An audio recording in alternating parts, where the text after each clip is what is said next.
말씀 마태복음 18장 봅니다. 18절에서 20절까지 한 절씩 교대로 있습니다. 진실로 너희에게 이르노니 무엇이든지 너희가 땅에서 매면 하늘에서도 매일 것이요 무엇이든지 땅에서 풀면 하늘에서도 풀리리라.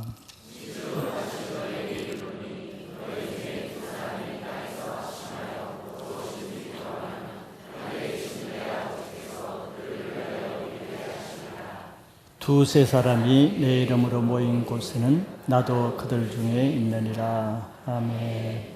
오늘 말씀은 베고 푸는 권세라는 제목으로 말씀을 보고자 합니다. 세상을 살다 보면은 어려운 일이 없을 수는 없죠. 또 사람과의 관계에 또 묶이는 일도 많이 생깁니다. 우리가 다 완전하지 못하고 또 우리가 다 옳게만 살지 못하기 때문에 그런 일이 없을 수는 없습니다. 죄는 사람을 묶이게 하는 기능이 있기 때문에 죄로 인해서 사람 관계가 묶이고 그로 인해서 자기 인생이 꼬이게 되는 결과를 가져옵니다. 반면에 하나님의 은혜는 서로 간에 묶인 것을 풀어주는 역할을 하고 자기 꼬인 인생을 활성화시켜 놓아주는 역할을 하죠. 사람 간에 묶임이 있으면은 피차가 고통스럽습니다. 그렇죠. 또 그런 묶임은 저절로 풀어지지 않습니다. 반드시 어느 한쪽이 풀고자 해야 풀려지지 세월이 간다고 기억에서 잊혀진다고 그 관계는 저절로 풀어지지는 않지요. 그런 문제는 그런 사랑과 묶임이 있게 되면은 하나님과 내 영이 묶이기 때문에 내 영혼에 묶임이 주어진다는 것이 더 큰 문제죠. 내 영혼의 묶임이 주어지면은 내가 하나님 앞에 쓰임받을 수가 없습니다. 여러분들 옛날에는 바느질을 많이 할 때 뭐 단추가 떨어져도 바느질을 하고 옷이 좀 헐어도 깁기 위해서 바느질을 하다 보면은 옛날에 이렇게 실패라는 것이 있는데 실을 감아도 실이 엉켜서 꼬이면은 그 바느질을 하기 위해서 실을 쓸 수가 없습니다. 그걸 풀지 않고는 쓸 수가 없어요. 그 푸는 것이 많이 꼬일수록 풀기가 어렵죠. 그래서 귀찮은 사람은 아예 그냥 잘라서 버려버리죠. 우리 인생이 마찬가지입니다. 하나님이 우리 인생을 쓰시고자 해도 우리 인생에 많이 꼬여있는 사람이 있죠. 이 사람과 꼬이고 저런 문제를 꼬이고 그래서 많이 이래저래 많이 꼬인 사람이 있습니다. 상처가 많을수록 그렇죠. 그런 거 꼬인 상태로서는 뭘 쓸 수가 없어요. 그걸 풀어야 쓰임 받을 수 있습니다. 그걸 우리는 치유라고 하죠. 그래서 하나님은 한 사람을 쓰시기 위해서는 먼저 그 꼬인 것을 푸는 역할을 하는 것이죠. 그래서 은혜도 주시고 말씀도 주시고 또 기도의 능력도 주시고 그런다 우리 인생이 풀어지게 하기 위한 하나님의 은혜의 방편이라고 할 수 있습니다. 이렇게 사랑과 묶고 푸는 권세가 오늘 말씀에 보면은 하나님께서 우리에게 주어졌다는 거예요. 즉 그 권세가 우리 자신에게 있다는 것입니다. 왜? 하나님이 각자에게 은혜로 주셨어요. 그래서 내가 풀면은 풀어지고 반면에 내가 묶으면은 묶여지게 된다는 거예요. 이런 힘의 권세가 우리 자신에게 있다고 말씀하고 있습니다. 그래서 우리는 풀지는 않으면서 계속 다른 사람과 묶이기만 한다 그러면은 스스로 주변으로부터 내가 고립을 자초하는 결과가 되겠죠. 그것이 나의 책임이라는 것입니다. 섭섭한 감정으로 묶이고 또 상처로 묶이고 대부분 용서하지 못하는 마음으로 묶이는 사람은 그 섭섭한 감정을 내가 먼저 풀려고 하고, 용서가 안 되는 사람의 문제를 내가 용서하려고 하고, 이렇게 내가 묶인 것을 풀려고 해야 풀어지지, 나는 내 상처를 그대로 지키려고 하고, 나는 저 사람의 잘못을 조금도 용서하지 않으려고 하고, 내가 안 풀려고 하는 이상은 풀려지지 않는다는 거예요. 그러면 그 영혼이 어떻게 되겠습니까? 상대방도 묶이고 고통을 당하지만 무엇보다도 자기 자신이 더 고통스럽습니다. 자승자박이란 말이 있죠. 자기가 그렇게 하면 할수록 고통은 남에게도 가지만 자기에게도 옵니다. 여러분들 한 사람을 미워해 본다고 합시다. 근데 미워하면 할수록 자기 감정이 풀어집니까? 미운 감정이 없어집니까? 상대방으로부터 자유하게 됩니까? 실컷 미워하면 시원합니까? 아니에요. 그러면 그럴수록 자기 영혼은 더 꼬여서 묶이고 어려워집니다. 왜 그런 원리인 것이죠. 마음이 굳어 있으면은 그 굳은 마음은 모든 일과 모든 사람을 상대해서 꼬이고 묶이게 하는 역할을 합니다. 그래서 만나는 사람마다 별일 아닌 가지고 묶이고, 셀에서 별일 아닌 말 한마디에 셀온과 묶이고, 셀을 바꿔도 거기 가서도 또 다른 사람과 묶이는 것은 자기의 관점과 자기 마음의 자세에 달려있는 것이지 다른 사람의 문제가 아니라는 것이죠. 그것이 더 큰 문제는 사람과만 묶이는 그 단계에 머물지 않고 그것이 나의 하나님과의 관계까지 이어진다는 것이 더 큰 문제라는 것입니다. 이렇게 우리 영혼을 묶고 괴롭고 고통스럽게 하고자 하는 그 일이 왜 일어나겠습니까? 또 그것이 왜 빨리 치유가 안 되겠어요? 그건 영적인 문제이기 때문에 그러죠. 즉 그것을 통해서 우리 영혼이 하나님과 관계가 묶여서 하나님과 관계를 막고자 하는 사단의 계략이라는 것을 우리가 알게 될 때 그것을 좀 더 심각하게 생각해야 될 이유가 여기 있습니다. 근데 오늘 말씀은 예수님은 그걸 아시기 때문에 우리를 그 묶임에서 풀어서 자유하게 하길 원하시는 그 해결책을 오늘 말씀에 주시고 있습니다. 오늘 예수님은 이 땅에서 내가 하는 그 행동이 하늘에 계신 하나님과 어떻게 연결되어 있는가 하는 것을 특별히 강조하고 있는데, 오늘 간단한 말씀을 통해서 내가 메고 푸는 영적인 원리에 대해서 보실 때 이런 문제를 지식을 가지고 다시는 이런 문제에 매이지 않기를 바라겠습니다. 어쨌든 메고 푸는 원리, 오늘 간단한 것이죠. 우리가 다 아는 말씀입니다. 18절에 보니까 예수님이 이렇게 말씀하고 있습니다. 진실로 너희에게 이르노니 무엇이든지 너희가 땅에서 매면 하늘에서도 매일 것이요 무엇이든지 땅에서 풀면 하늘에서도 풀리리라. 이렇게 말씀했어요.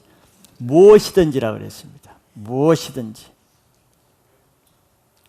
땅에서 묶이면은 하늘에서도 묶이게 되고 땅에서 풀면은 하늘에서도 풀리게 된다는 말씀을 하시죠. 즉 땅에서 우리가 하는 그 행동이 땅에 국한되는 것이 아니라는 거예요.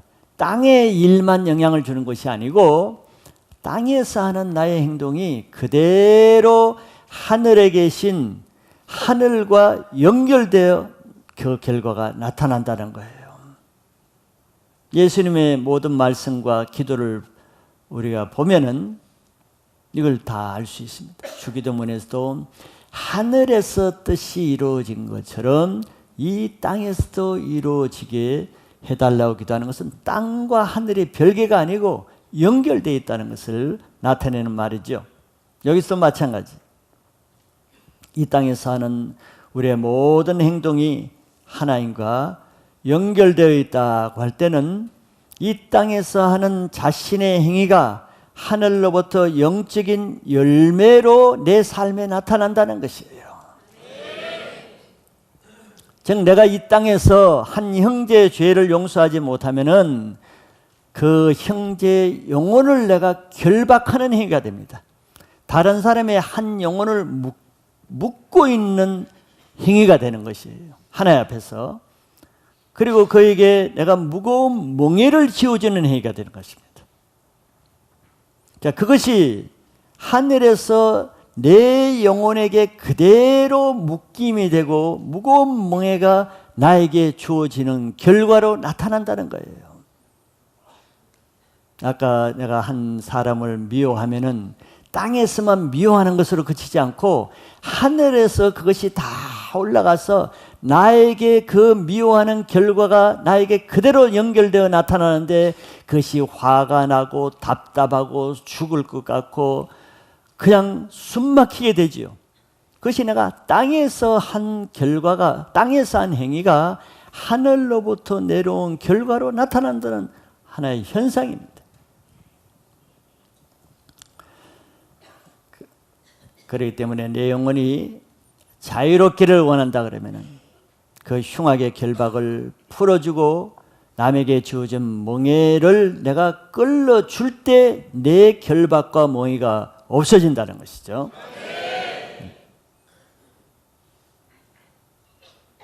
여러분들이 이 시간에도 내가 어떤 사람과의 관계 때문에 자유함이 없거나 마음이 답답하거나 걸려있는 문제가 있거나 그것만 생각하면은 기분이 우울해진다거나 그런 것은 다 자기가 이 땅에서 한 열매가 그렇게 나타나는 것이에요.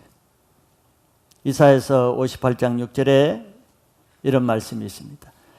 내가 기뻐하는 그 음식은 흉악의 결박을 풀어주며 멍에의 줄을 끌어주며 압제당하는 자를 자유하게 하며 모든 멍에를 끊는 것이 아니겠느냐. 여러분들 그런 어려운 문제, 용서하지 못하는 문제, 다른 사람과 묶여 있어서 고통당하는 문제, 한 사람이 용납이 안 돼서 가슴 아리라 하는 문제, 그걸 위해서 어떻게 기도도 하고 금식도 하고 기도실에 나와서 울며 그 문제 해결하려고 하나님께 간구하고 그러시죠. 그게 내가 기뻐하는 금식은 저 말이에요. 정말 네가 그 문제를 해결하기 위해서 그 고통을 해결하기 위해서 정말 금식하며 기도하는데 내가 기뻐하는 기도, 내가 기뻐하는 금식이 무엇이냐 하는 하나님의 말씀인데 그것은 뭐냐? 네가 먼저 다른 사람에게 결박한 거, 묶고 있는 거, 그 흉악의 결박을 네가 먼저 풀어주는 것이 내가 기뻐하는 너의 기도라는 것이에요. 응? 그리고 네가 다른 사람에게 멍에를 묶어놓는 그 멍에의 줄을 네가 먼저 끌어주고 네가 압제하며 미워하고 그 사람을 정죄하고 못 살게 하는 그런 압제당한 자를 네가 먼저 자유케 하며 모든 멍에를 끊는 것이 내가 원하는 내 기도의 내용이라는 것이. 그렇게 할 때 하나님이 내 결박을 풀어주신다는 거예요. 믿으시죠? 우리는 이거는 안 하고 내가 푸는 것은 안 하고 그냥 저 사람이 어떻게든지 변화되기를 또 원하고 뭐 나쁜 기도는 아니지만 응? 그는 내가 기뻐하는 그 음식이 아니겠죠. 왜? 결과가 말해주네. 그렇게 해결됩니까? 하나님 저 사람 좀 변하게 해주십시오. 그 기도 응답됐다는 사람 별로 못 봤어요. 하나님은 내가 풀라는 거예요. 내가.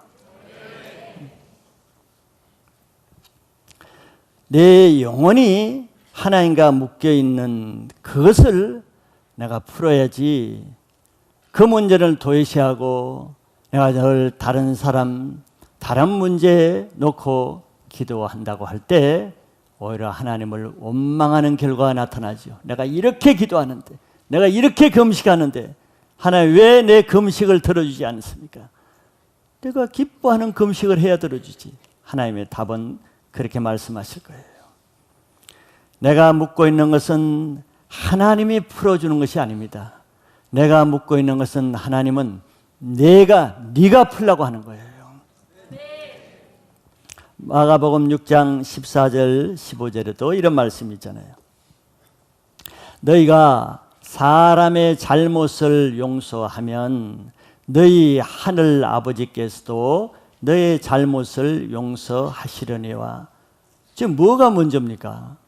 하나님 나를 좀 풀어주세요, 용서해 주세요가 아니고 너희가 먼저 사람의 잘못을 너희가 먼저 풀어주면은, 용서하면은 내 영혼이 묶여있는 그 하늘에서는 아버지께서도 너희 잘못을 풀어주시겠다는 거예요. 15절에 너희가 사람의 잘못을 용서하지 아니하면 너희 아버지께서도 너희 잘못을 용서하지 아니하시리라. 내가 그 사람의 잘못은 용서할 마음은 가지지도 않고 용서하고자 하는 행위는 하지 않으면서 주님 이 문제 너무 답답하니까 좀 해결해 주세요. 좀 이게 너무 괴롭습니다. 저 사람 때문에 내가 살 수가 없어요. 그렇게 한다고 해서 그 문제가 해결되지 않는다는 그런 뜻이 되겠죠. 그렇게 답답하면서, 그렇게 고통당하면서도, 그렇게 죽을 지경이라 하면서 다른 너희가 사람의 잘못을 용서하지 않고 있으니 하나님도 너희 아버지께서도 너희 잘못을 용서할 수가 없으니 너희가 그 고통 가운데 그대로 있다는 그런 뜻이 되는 거죠. 이 땅에서 행하는 우리의 행위에 따라서 하나님은 우리에게 그렇게 반응하시는 거예요. 하나님 우리 기도를 무심하지 않아요. 보시지 않는 게 아니에요. 못 들으시는 게 아닙니다. 우리가 하는 기도 다 듣고 있어요. 그런데 어떻게 기도하고 무슨 마음으로 어떤 자세로 기도하는가 그걸 보시지, 그냥 기도하구나, 내용은 모르지만 제가 기도하구나 그것만 보시는 게 아니에요. 어떤 마음으로 어떻게 기도하는 것을 주님이 지금 보신다는 것이 이 마가복음 6장에서 나오죠. 다시 말하지만 우리에게 죄진 자를 우리가 먼저 풀어주면은 하나님께서도 우리의 묶인 그 문제를 풀어주시되, 반대로 내가 먼저 나에게 잘못한 사람의 죄를 용서하지 아니하고 계속 정죄하고 미워하고 불평하면은 그 상대방뿐만 아니라 하나님께서 내 영혼에 묶인 것을 풀어주지 않는다는 것입니다. 이게 내 영혼이 왜 답답하고 왜 내가 고통을 당하는가, 이유를 찾는 것은 그렇게 어렵지 않는 것이죠. 그래서 예수님이 기도할 때 제자들에게 이렇게 기도하라, 주기도문에서 이렇게 말씀하신 내용이 있죠. 마태복음 6장 12절입니다. 우리가 우리에게 죄 지은 자를 사하여 준 것 같이 우리 죄를 사하여 주시옵고. 우리 죄를 사해 달라고 기도할 수 있는 자격은 먼저 우리에게 죄진 자를 우리가 사하여 주었을 때 하나님 앞에 나가서 내 죄도 용서해 주시고 내 묶인 결박도 풀어달라고 기도할 수 있다는 거예요.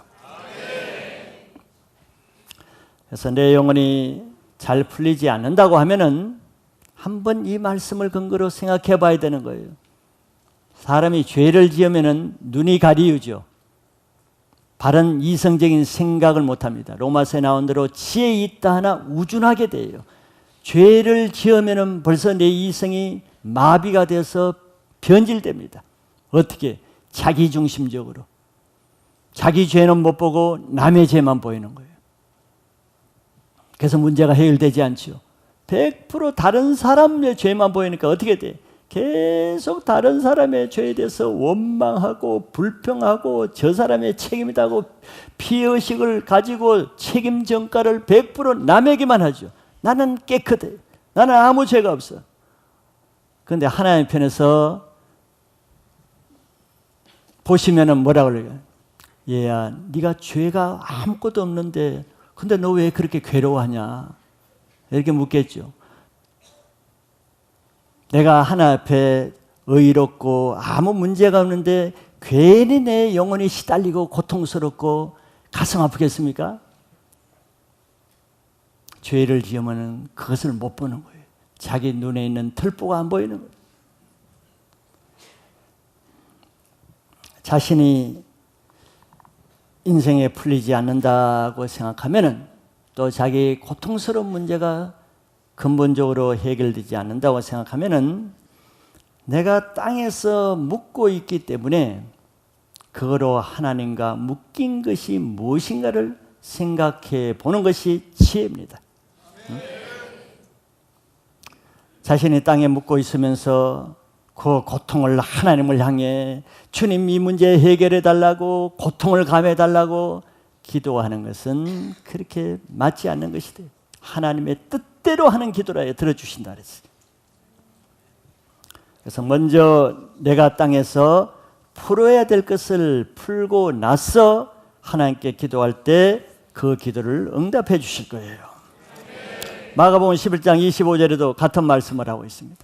서서 기도할 때, 여러분 주로 앉아서 기도하죠. 서서 기도할 때 아무에게나 혐의가 있거든 용서하라. 기도할 때 어떤 혐의가 생각나면 먼저 용서할 것을 찾아라는 거예요. 제단에 예물을 드리러 가는 중간에도 내가 묶인 문제가 생각나면은 화해해야 될 일이 생각하면은 예물을 그 자리에 놓고 돌아가서 묶인 것을 먼저 풀고 나서 예물을 드리라고 말씀하잖아요. 그게 영적인 원리입니다. 그리하여야 하늘에 계신 너희 아버지께서도 너희 허물을 사하여 주시리라 하시니라. 그랬어요.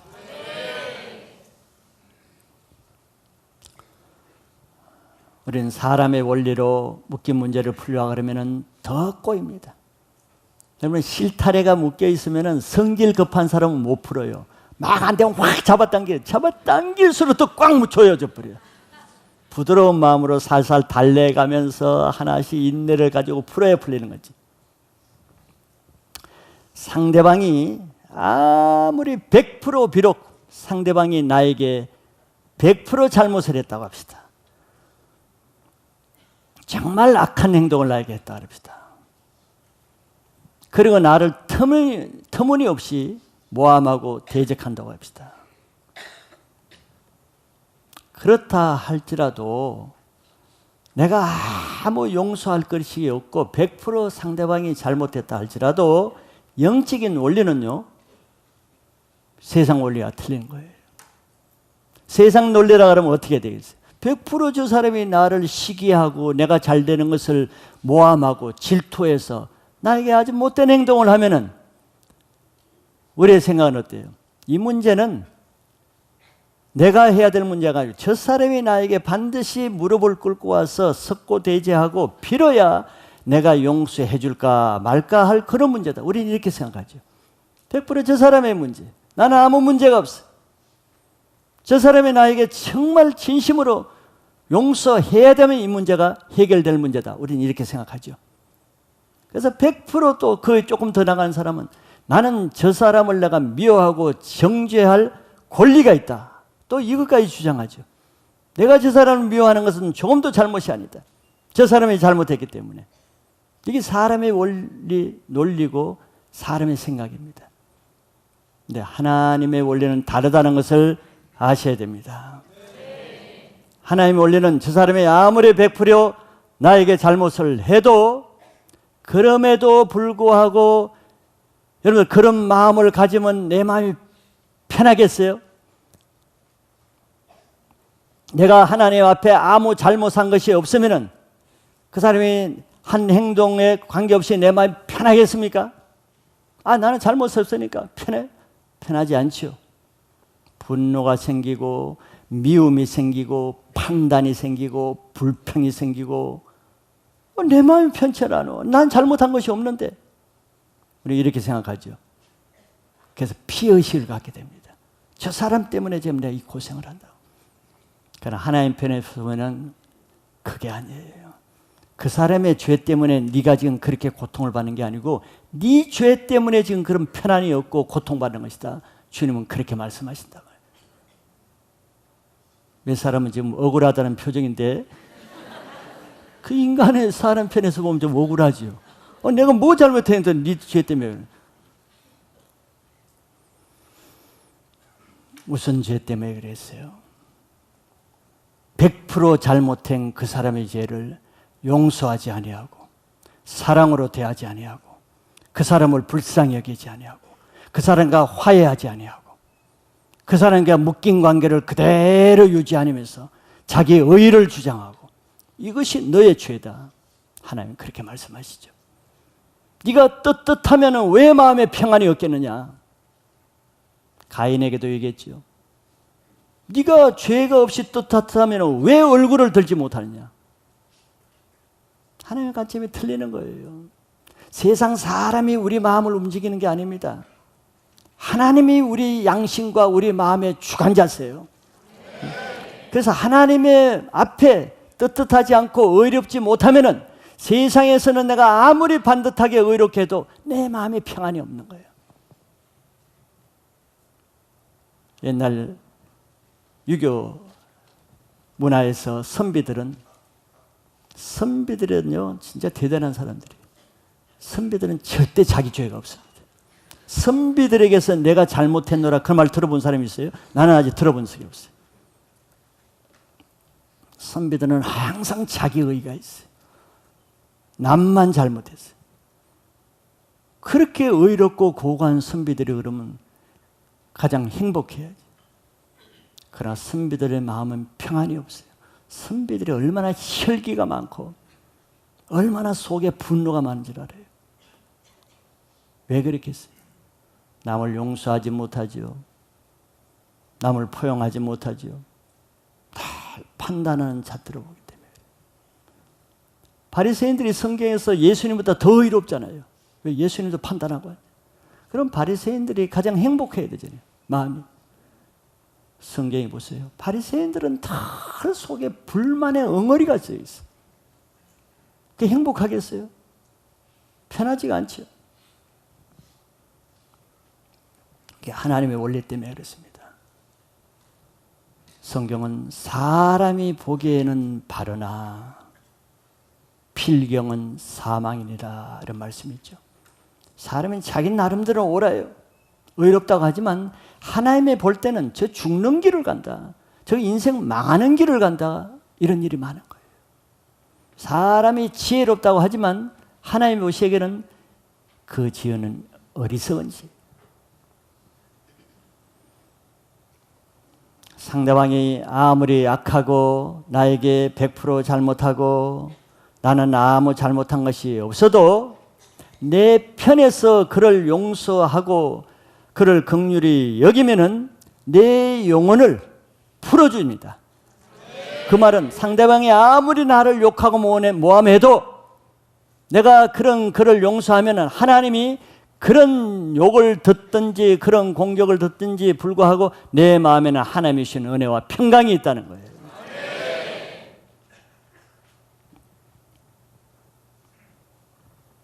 산상수훈에서 예수님은 원수를 용서하는 차원도 아니고 포용하는 차원도 아니고 원수를 사랑하는 차원으로까지 말씀하시잖아요. 나에게 100% 잘못하는 그 원수도 하나의 말씀대로 사랑해야 내가 그 원수와 관계없이 하나님이 주신 은혜와 평강 가운데 거할 수 있지. 그 사람이 원수라고 해서 내가 사랑하지 못하고 용서하지 못하면은 내 마음이 더 괴롭지요. 그럼 원수 죄 때문에 그렇습니까? 아니에요. 내 죄 때문에 그래요. 무슨 죄? 하나님이 원수도 사랑하고 용서하라는 그 말씀을 불순종하고 거역하는 그 죄 때문에 내가 괴로운 거예요.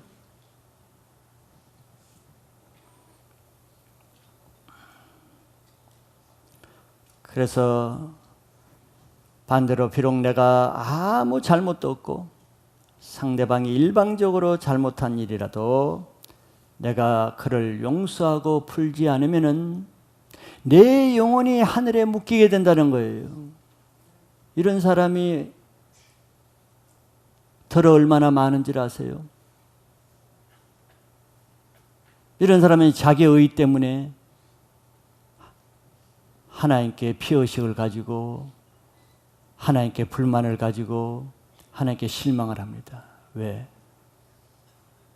내가 이렇게 원수로부터 피해를 받고 이렇게 내가 의롭게 살면서도 억울하게 내가 원수로부터 고통을 받는데 왜 하나님은 내 인생을 형통케 안 하고 이렇게 억울하게 사는 나를 도와주시지 않는가? 그 사람은 그렇게 생각하겠죠. 자기의 의만 주장하겠죠. 근데 하나님은 안 도와주셔. 마음의 고통 하나 제거해 주지 않아요. 마음의 그 쓴뿌리, 미움, 분노가 나는 그거 하나 해결해 주지 않아요. 교회 안에서도 스스로 자칭 의롭게 산다고 하면서 정말 남에게 피해 주지 않고 거룩하게 살려고 하는 사람이 있는데, 그런데 어떤 사람은 그렇게 반듯하게 살려고 하면서 마음에 기쁨이 없어. 분노가 있어. 오히려 하나님에 대해서 피의식이 있어. 자기보다 그렇게 의롭게 살지 않는 사람은 마음 편하게 두 다리 뻗고 잘 자는데 자기는 반듯하게 남에게 피해만 보고 사는 의로운 사람인데도 밤마다 가슴 아래를 하면서 산다고 할 때 그 사람이 보기에 하나님 불공평한 것처럼 보이겠죠.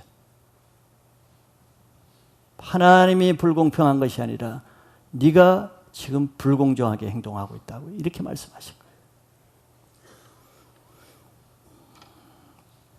특별히 위에 있는 권위자 묶여 있는 사람은 그 권위자의 최고 권위자이신 하나님과 묶이게 된다는 것을 아셔야 됩니다.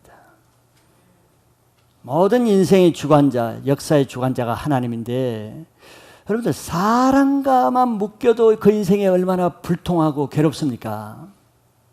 그런데 하나님과 묶이는데 내 영혼이 괴롭지 않겠어요? 사람과 묶여도 가슴이 답답한데 하나님과 묶이면 내 가슴이 터질 것 같지 않겠어요? 하나님은 권위자고 권위의 대표자입니다. 그래서 하나님과 관계가 안 되는 사람의 특징은 권위에 문제를 가지는 거예요.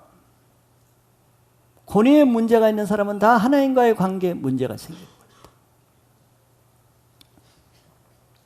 권위자의 관계는 모든 권위에 다 연결되죠. 이 땅의 권위자의 관계가 하늘에 있는 권위자와 연결되기 때문에 그래요.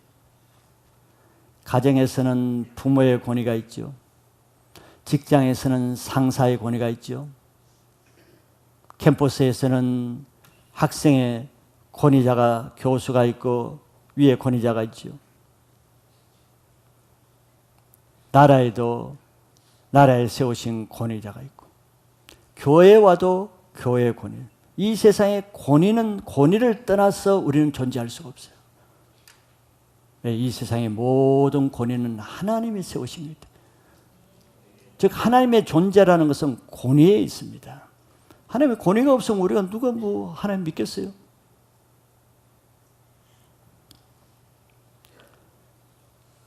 그래서 모든 권위에 묶이면은 그것이 땅에 묶이는 그 권위가 하늘에 연결된다는 거예요. 그래서 자기 영혼이 형통함이 없어요. 우리는 이렇게 자기 영혼이 묶여있고 형통하지 않는다면은 하나님 앞에 나가서 자기 자신의 문제를 돌아볼 수 있는 것이 하나님의 지혜입니다. 그런 마음이 겸손해야 되겠죠. 악한 영에 매이기 때문에 하나님과 매이기 때문에 그렇습니다. 그래서 묶여있는 사람의 특징은 다 마음이 굳어있죠. 얼굴도 굳어있고 생각도 굳어있고 마음이 굳어있어요. 묶여있는 사람. 왜 그렇겠습니까? 그 배후에 악한 영이 역사하기 때문에 그런 거예요. 그래서 하나님과 관계가 묶이는 것입니다. 그래서 내 영혼이 왠지 신앙은 열심히 하는데 형통하지 않고 나는 별로 잘못한 것 같지 않은데 왜 셀이나 어디나 직장 어디에 가도 사람과 왜 이렇게 잘 묶이는가? 영적인 관점에서 한번 생각해 볼 필요가 있는 말씀입니다. 그래서 성령이 주시는 은혜를 받을 때 우리의 마음이 부드러워지죠. 부드러워져야 우리의 묶인 문제를 풀 수 있습니다.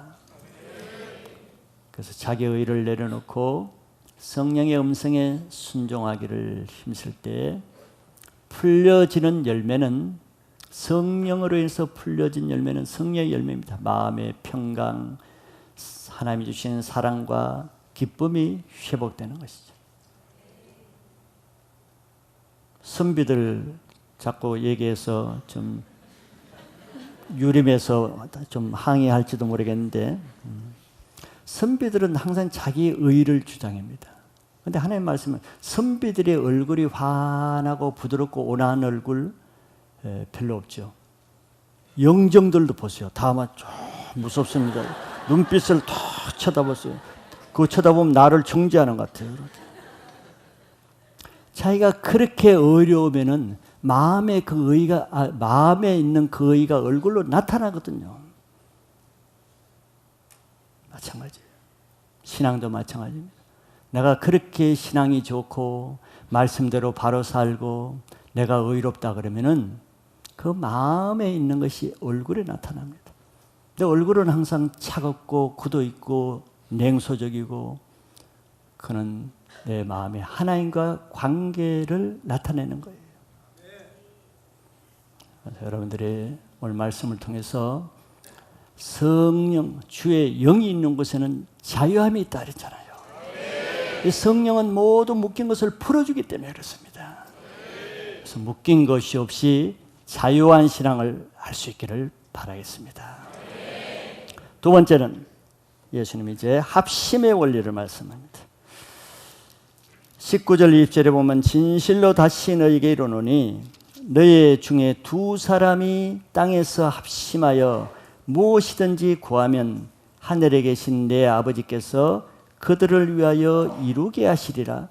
두세 사람이 내 이름으로 모인 곳에는 나도 그들 중에 있느니라 그랬습니다. 예수님은 반복해서 하늘과 땅의 원리를 한 번 더 강조해서 설명하고 계십니다. 즉 땅에서 두 사람이 합심하여 무엇이든지 구하면은 하나님이 들으신다는 그 내용이죠. 두 사람이 합심하는 것이 중요한 것입니다. 그러니까 앞에와 연결되는 것이죠. 이 말씀은 18장 1절부터 계속 연결되는 말씀이에요. 합심하는 문제. 합심한다는 것은 두 사람이 같은 마음으로 일치해서 연합되는 것을 말하겠죠. 그래서 하나님은 혼자 하는 것보다, 혼자 헌신해서 열심히 하는 것보다 부족해도 두 사람이 같이 연합해서 하는 것을 그곳에 함께 하신다는 그런 말씀이죠. 그게 하나님의 원리이기 때문에 그렇습니다. 하나님도 전능하시고 능력이 있으신 분이지만 혼자 일하시지 않았죠. 창조 때부터 성부 하나님, 성자 예수님, 성령 하나님, 삼위의 하나님이 같이 일하셨다고 창세기 1장부터 그렇게 나와요. 혼자 일하시지 않습니다. 혼자 능히 일할 수가 있죠. 그래서 하나님의 원리가 아닌 사람들은 혼자 일하기를 좋아하죠. 혼자 일하기를 원하죠. 왜? 혼자 일하면 편하거든요. 자기 원하는 대로 할 수 있고 자기 방식대로 할 수 있고 남 신경 안 쓰고 자기 마음대로 할 수 있기 때문에 혼자 하면 편합니다. 혼자 하면 또 어떤 때는 능률도 더 오를 때도 있어요. 자기 열심으로 막 할 수 있으니까. 둘이 하면 더딜 수도 있어요. 힘들 수도 있어요. 부딪힘이 많을 수가 있어요. 근데 하나님은 꼭 둘이 같이 하게 하죠. 전도도 혼자 나가서 막 하면 좋을 텐데 예수님은 제자들을 둘씩 보냈어요. 혼자 하게 하죠. 하나님의 원리죠. 두 사람이 서로 한 마음이 되는 그 자체를 받으신다는 말씀에 강조를 두지 두 사람이 함께하는 그 일을 받는 것이 초점이 아닙니다. 하나님은 그 일보다 그 마음을 받으시는 거예요. 그런데 서로가 마음이 안 맞으면 합심이 되겠어요? 서로가 서로의 약점을 인정하지 않고 방식을 인정하지 않고 스타일을 용납하지 않으면 합심하기 어렵겠죠. 더더구나 두 사람이 묶인 것이 있는데 합심이 되겠어요? 절대 할 수가 없는 거죠. 묶인 것이 있는 사람은 두 사람이 일을 같이 할 수가 없습니다. 그럼 주님도 그런 자리에는 안 계시다는 거예요. 다른 사람과 함께 하기 위해서는 마음이 하나 되어야 되는데 걸림이 있으면 되지 않지요.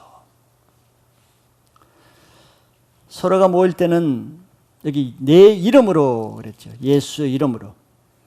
네.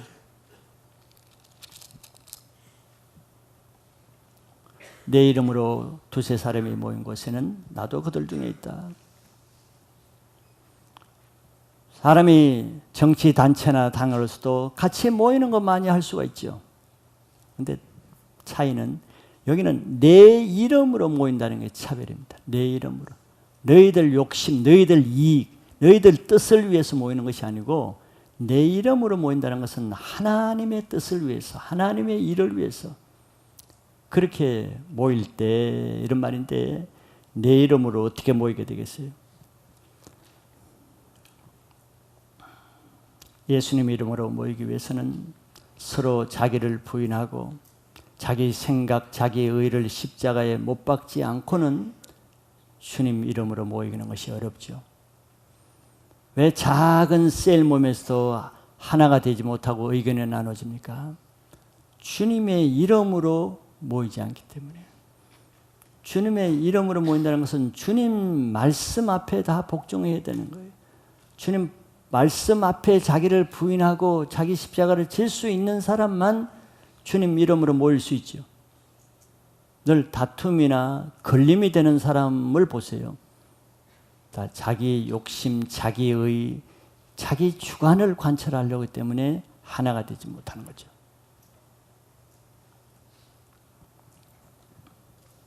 요한복음 15장 7절에 예수님이 이렇게 말씀했습니다.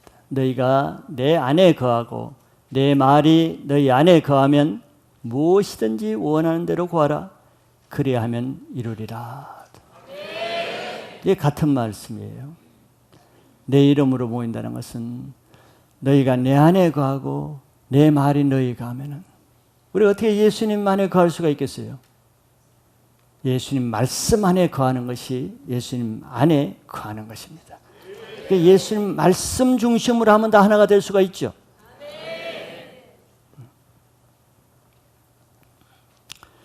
서로가 맞지 않고 자기 주장을 내는 데서는 두세 사람이 함께하기 어려울 것입니다.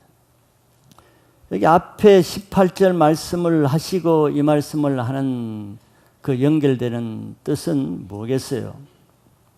서로 용서 못하고 서로 묶여있고 서로 얽혀있는 그 사람이 예수님 이름 앞에서 서로 풀고 용서하고 그래서 주님 이름 앞에 합심해서 하나가 되면은 주님이 그런 두 사람이 서로 원수가 되고 얽혀있고 묶여있는 그런 사람이 풀고 하나가 되어서 무엇이든지 하나님께 구하고 두세 사람이 모여있으면은 그 가운데 주님이 함께 하신다는 거예요.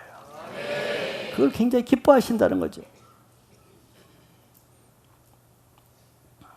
실제로 오순절이 있기 전에 사도행전 1장에 제자들이 복음서에서는 서로 맨날 다투잖아요. 누가 크냐 하고. 그런데 열흘 동안 일치해서 합심해서 그때는 두세 사람이 아니고 120명이 합심해서 기도할 때 성령이 임했죠. 합심 기도에 하나님이 무슨 일을 하는가를 보여주는 대표적인 것이에요. 사도행전 4장에 넘어가면은 사도들이 복음을 전하다가 감옥에 갇혀서 제사장의 핍박을 받고 나중에 풀려나서 동료들에게 와서 합심해서 기도합니다. 기도할 때 어떻게 됐어요? 막 땅이 진동했어요. 지진이 일어났어, 거기만. 합심해서 기도하는 것의 모델을 보여주신 한 사건이죠. 그래서 우리는 모이기를 힘써야 됩니다. 모이기를 피하는 사람과는 같이 하셔야 되는데 왜 모이기가 힘듭니까? 서로 묶여 있으면 모이기가 싫은 거예요. 보기도 싫고 만나기도 싫고 모이는 것이 부담스럽죠. 성도들이 예수님의 이름으로 모일 수만 있다 그러면, 즉 한 마음으로 모일 수만 있다 그러면은 그게 하나님이 함께 역사하신다는 거예요. 그래서 여러분, 특별 집회, 특별 기도회, 특별 여름 수련회, 왜 특별한 은혜가 있겠어요? 한 마음으로 모이거든. 한 마음으로 모이니까 주님이 그곳에 함께 하시는 겁니다. 히브리서 10장 25절, 모이기를 피하는 어떤 사람들의 습관과 같이 하지 말고 오직 고나여 그날이 가까움을 볼수록 더욱 그리하자.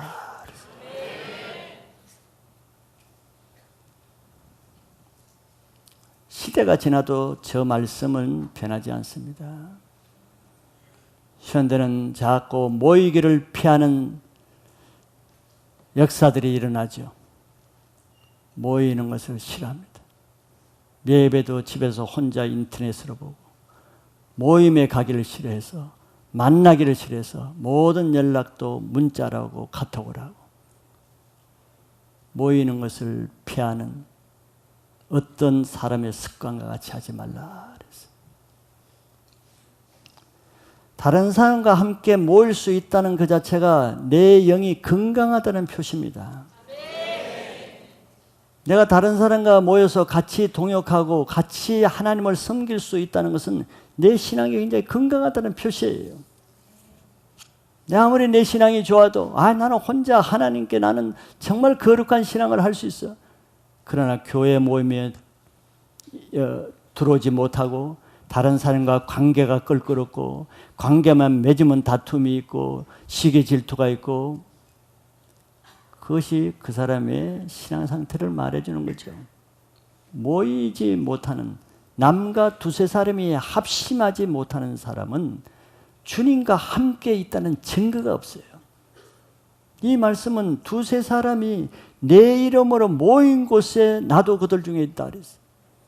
내 이름으로 모일 수가 없는데, 주님의 일을 위해서 주님의 말씀을 가지고 주님과 함께 기도하는 것에 함께 할 수 없는데, 내가 어떻게 그래도 나는 주님이 나를 사랑하시고 나는 주님과 함께 동행한다고 말할 수가 없는 거죠.